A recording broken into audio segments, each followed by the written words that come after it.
ఏలూరు జిల్లా లింగపాలెం మండలం తోచిలిక రాయుడుపాల గ్రామానికి చెందిన పంచగల ముసలయ్య తన సాగు భూమిలో కొంతమంది వ్యక్తులు జేసీబీతో మట్టి త్రవ్వకాలు చేపట్టారని ఆరోపించారు. ఇక ఎన్నో ఏళ్లుగా చెరువు భూమిలో వ్యవసాయం చేసుకుంటూ జీవనం సాగిస్తున్న తనను పక్కకు నెట్టి మరీ తరలిస్తున్నారంటూ వాపోయారు. ఇక గ్రామంలోని ఇరు వర్గాల నాయకులు జోక్యం చేసుకుని తనను న్యాయం చేయాలంటూ కోరారు. చెరువు భూముల్లో బీసీ వర్గాలకు చెందిన పలువురు వ్యవసాయం చేసుకుంటూ జీవిస్తున్నారని, వర్షాకాలంలో పంట నష్టాలు ఎదురవుతున్నాయని తెలిపారు.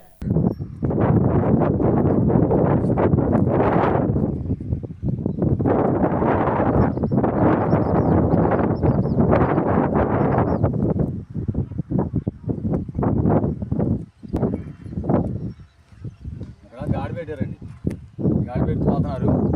నాతో ఏమంటే గాళ్ళు వేయకుండా వెళ్ళిపోయినారు. మొత్తం సెకండ్ అతను కానీ ఉడుచుకునే పొలం అండి. కొద్దిగా వెళ్ళేవాడు గాడి వేసేయాలని అన్న, లేకపోతే వెళ్ళమాకండి అన్నానండి అన్నమాట. తర్వాత ఎవడే వస్తున్నారని తొక్కిచ్చేయమన్నారు నన్ను. తొక్కిచ్చేయమంటే నేను కత్తి పట్టుకొని వెళ్ళి ఆ బలగాడులో ఉంచున్నాను. సార్ తొక్కించుకెళ్ళండి అని చెప్పి బలగాడులో ఉంచున్నానండి. అరటాకు వచ్చి ఇదని చెప్పి నా మీద లేపు కిరాలు దిగి మొత్తం అందరు కలిసి తోలుకుండా మొదలుపెట్టారండి. ఎంతసేపు నేను ఆఫ్ చేసినా ఆగల తోమి అతను రేపు ఎందుకు వాళ్ళతో గొడవని వెళ్ళిపోయినండి. అదే జరిగింది. జరిగిన తర్వాత తోముకుంటున్నారు. మళ్ళీ లేక తోమి ఆపారు, మళ్ళీ తోముతున్నారు. ఇవాళ మళ్ళీ నేను ఆపి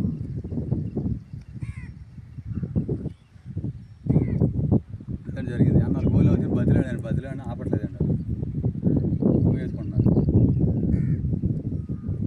మాత్రం నీదే తోమాలని నాది అంతకే తోముతున్నారు. ఇక బయట తోమరా. నా పేరు పందగల ముసలి.